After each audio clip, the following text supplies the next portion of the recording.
the first half of 2020, product shortages were already becoming an issue. Cargo ships started backing up, and sometimes they'd be waiting 2 weeks to get unloaded. There's only 2 ports that are accepting the container ships, one in Los Angeles and one in Long Beach. But it's still unusual for more than a few ships to have to wait more than a day or two. As the holiday season approached in 2020, more goods were being sold online than ever before.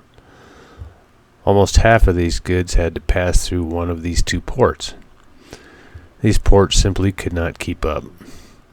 Adding to the problem, many dock workers were sick with COVID or were in quarantine mandates.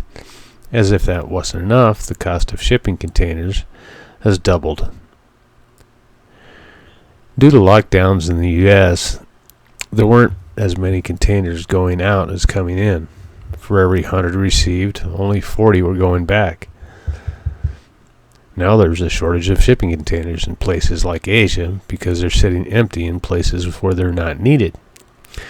The problem is they don't have time to load empty containers and send them back, and additionally, it's not cost effective to load and ship empty shipping containers. This disruption is having a global effect on shipping. At the same time, there was a shortage of truck drivers due to, well, you guessed it, COVID restrictions. Just an observation, if you're in the market for an empty shipping container, there might be some for sale at a discount. Now, product shortages will lead to hyperinflations, and there are many reasons to be concerned about hyperinflation. For example, trillions of dollars have been printed and passed out in the form of stimulus plans. Interest rates have been at zero and will remain there for the foreseeable future. The government is not even trying to fight inflation, and they know they can't tax their way out of the problem. Yet this is a huge problem, which I'll get into further on another blog post, but for now we're just talking about shortages and hyperinflation.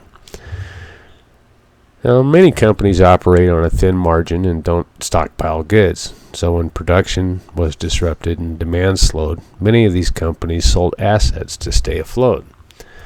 Now that the demand is back, they're scrambling to catch up.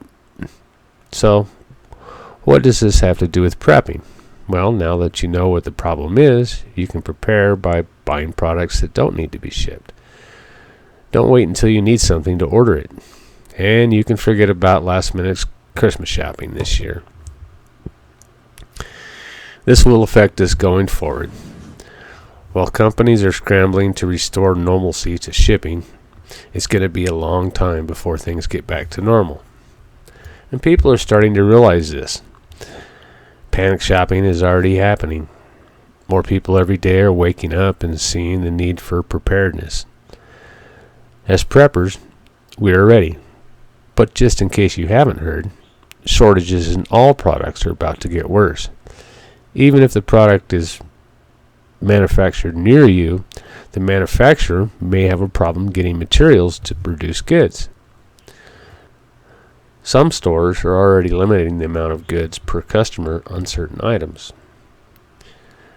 In conclusion, product shortages are here, and they promise to get worse as the world tries to get back to normal. In my opinion, if there's a lesson to be learned, it's that we as a country need to be more self-sufficient. Be safe out there.